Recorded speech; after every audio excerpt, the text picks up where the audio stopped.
The Talmud, money gives light to the world. Money provides warmth to all living things. Money makes the tongues of those who speak ill become stiff, and it leaves those who raise the knife in a daze.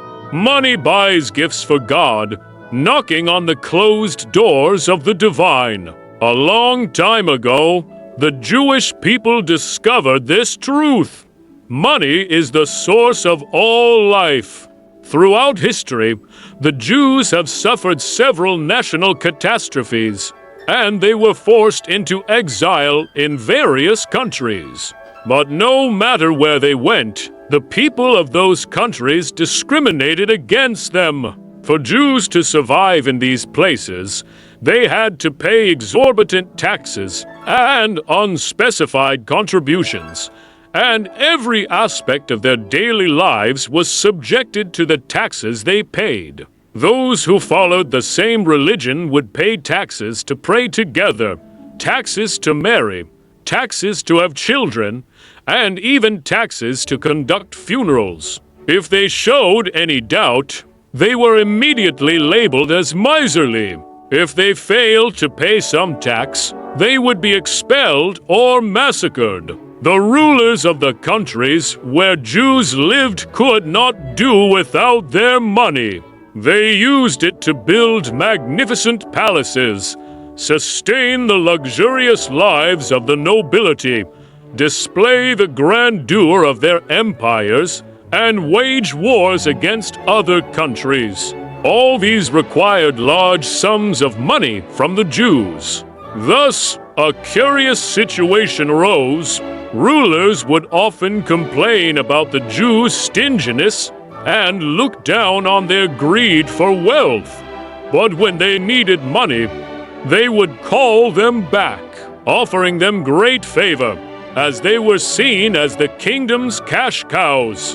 They would throw Jews out when they didn't need them, only to summon them back when the need rose, flattering and trying to win their favor. Without a country, a government, or any power to protect them, the Jews wandered the world with no rights, status, or dignity.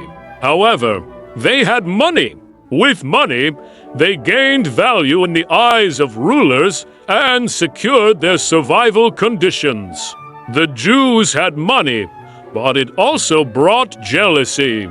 In many parts of the world, anti-Semitic movements rose.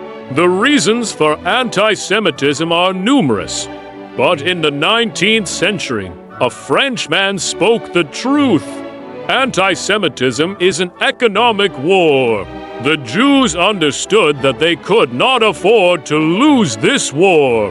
The moment they lost their financial importance, they would be scattered, expelled, and massacred. Therefore, the drive to acquire wealth became an unavoidable responsibility for the Jews in order to survive. They lived in constant turmoil, with disaster and persecution always looming. Money was the only thing that could offer them a little protection, making them feel secure. When they were expelled by rulers, money could buy them shelter and protection. When locals rioted against them, they could bribe their way to safety.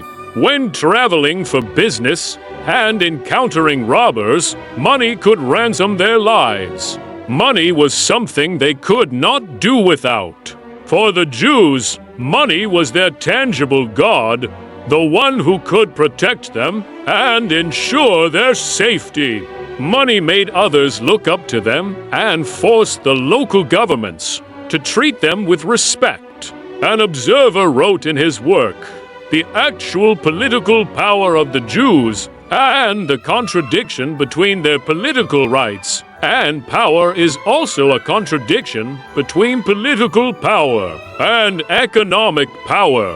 While political power is theoretically superior to economic power, in reality, the former is the slave of the latter. Money made the powers of the world bow before it, allowing the Jews to stand tall and regain respect from others.